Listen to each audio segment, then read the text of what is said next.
अपने शोध के दौरान एक समुद्री जीव विज्ञानी ने पानी से भरे एक बड़े टैंक में शार्क को डाला। कुछ देर बाद उसने उसमें कुछ चारा मछलियां डाल दी।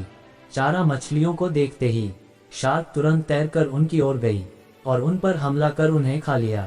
समुद्री जीव विज्ञानी ने कुछ और चारा मछलियां टैंक में डाली और वे भी तुरंत शार्क का आहार बन गई। अब समुद्री जीव विज्ञानी ने एक कांच का मजबूत पारदर्शी टुकड़ा उस टैंक के बीचों बीच डाल दिया। अब टैंक दो भागों में बंध चुका था। एक भाग में शार्क थी, दूसरे भाग में उसने कुछ चारा मछली डाल दी। विभाजक पारदर्शी कांच से शार्क चारा मछलियां को देख सकती थी। चारा मछलियों के देख शार्क फिर से उन पर हमला करने के लिए उस ओर तैरी, लेकिन कांच के विभाजक टुकड़े से टकरा कर रह गई। उसने फिर से कोशिश की, लेकिन कांच के टुकड़े के कारण वह चारा मछलियों तक नहीं पहुंच सकी।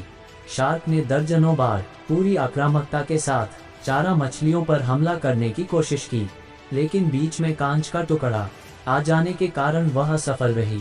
कई दिनों तक शार्क उन कांच के विभाजक के पार जाने का प्रयास करती रही, लेकिन सफल न हो सकी। अंततः थक हार कर उसने एक दिन हमला करना छोड़ दिया और टैंक के अपने भाग में रहने लगी। कुछ दिनों बाद समुद्री जीव विज्ञानी ने टैंक से वह कांच का विभाजक हटा दिया, लेकिन शार्क ने कभी उन चारा मछलियों पर हमला नहीं किया, क्योंकि एक काल्पनिक विभाजक उसने दिमाग में बस चुका था और उसने सोच लिया था कि वह उसे पार नहीं कर सकती। सीख: जीवन में असफलता का सामना करते करते कई बार हम अंदर से टूट जाते हैं और हार मान लेते हैं।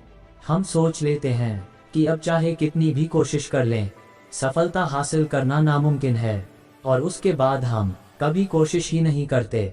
जबकि सफलता प्राप्ति के लिए अनवरत प्रयास आवश्यक है। परिस्थितियां बदलती रहती हैं, इसलिए अतीत की असफलता को दिमाग पर हावी न होने दें और पूरी लगन से फिर मेहनत करें।